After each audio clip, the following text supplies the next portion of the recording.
Hey everyone, welcome to our video series, Canal Days, and thanks for joining us for today's episode of the Baptist Village Cemetery in East Longmeadow, Massachusetts. I am your host, Carrie, here with my co-host, local historian and founder of Historical Tours of Greater Holyoke, Robert Comu. As your personal tour guide, Robert will lead you through some of the most iconic sites and their legends of historic significance throughout New England's preeminent and pivotal state of Massachusetts. With his expert insights, every monument and memorial story comes to life. Afterwards, don't forget to check out his website, holyokecanaltour.org, to access the full Canal Days video and podcast series. Also, check out his free in-person public tours he offers throughout Western Mass and the 2025 schedule for these special events. You can also book personalized private tours for groups of all sizes, tailored to your interests. To discover all that and much more, remember to log on to holyokecanaltour.org. So, Robert, can you fill us in on what year they originally created this cemetery? This is the oldest cemetery in East Longmeadow. It was created 1783. It's found on the corner of Hampden Road and Parker Street. The Baptist Village Cemetery, well, it tells you what it means. The Baptists settled here and made their own village, and this was their cemetery. Now, a lot of Baptists try to get away from the Congregationalists, which was the dominant religion of Massachusetts, in fact, the official religion, and they fled to places to be alone. Because the Congregationalists wanted their own way, the Baptists would flee. They had one set up in Granby, in Belchtown, in Holyoke, and then along the Chicopee-South Hadley border near the Connecticut River. And there's a few more. And so they like to be away and practice their own religion. A lot of times they didn't have enough money even to make a church, but at least they would be away from the oppressive system the congregations had. And a lot of other things, including this big wide green open space here, the chapel, right? Probably a memorial next to the flag, the sign. So there's a lot of modern burials in this cemetery after the Baptists probably dominated for a long time.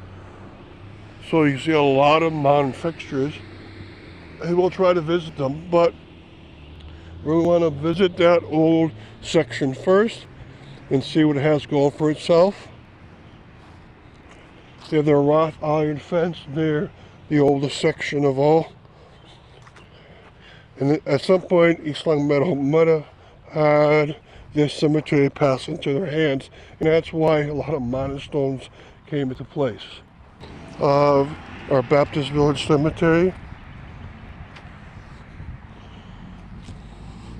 a Jonathan Pease, 1841, using brownstone. Well, East Longmeadow is the home of the brownstone. A lot of cemeteries gave up on it by 1812, 13, 14, but not East Longmeadow, because they were the home of these brownstone mines, 19 of them in East Longmeadow.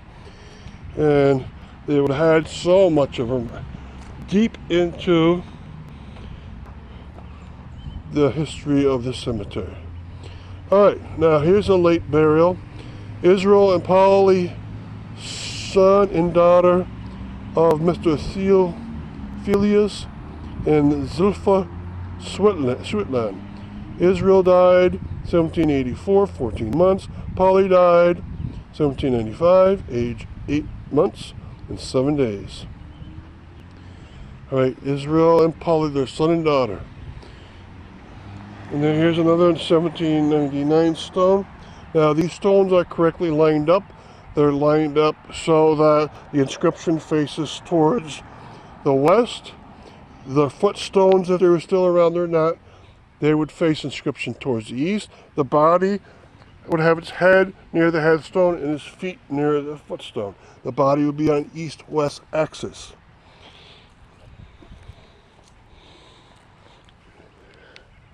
And here's one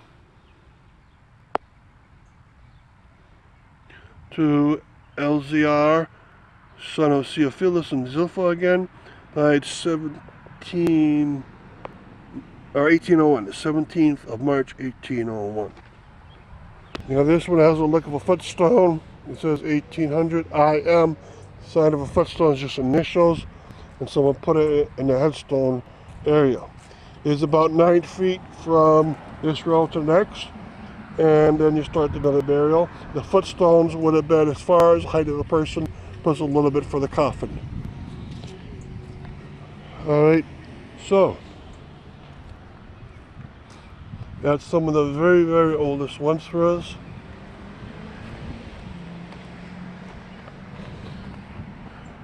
So this one here, he was an American War, Revolutionary War veteran, Joseph Mills, died 1800, and he fought in the Revolution. And this year is the 250th anniversary of the Revolutionary War.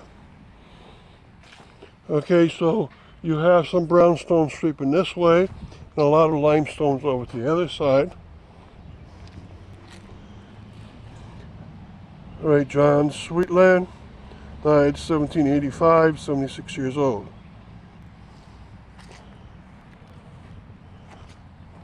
And that might be the oldest stone in this cemetery.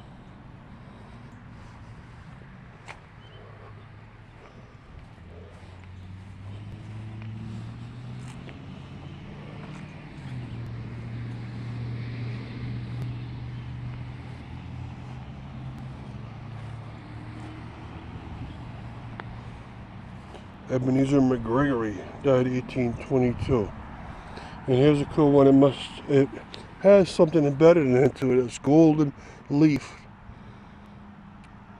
All right, and father and mother, and then it gets very hard to read. 47 years old, 1826, I see.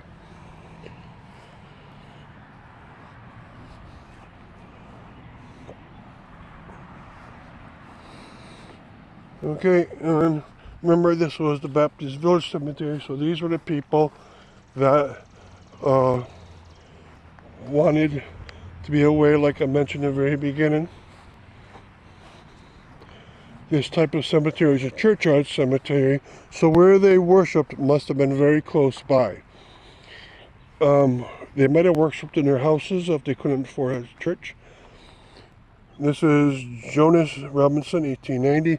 The obelisk is quite nice and intricate looking. Okay, so a very nice place. Let's walk around, and then we go towards the modern section as we do.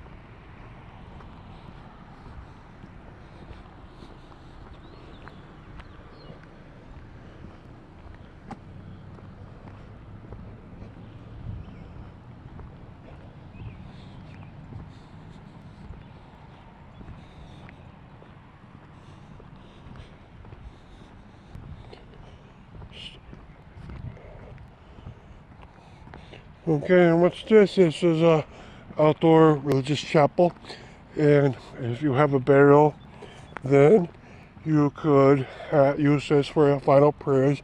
They'd bring the coffin in there, and people would go in there a few at a time and pray to the deceased member. And then the cemetery sweeps around out back here. So it leaves from being very, very old to very modern very quickly again. And a lot of cemeteries in remembrance of those that have served their country for our freedom. And it has a very big American flag there. Okay, so thanks for coming to the cemetery.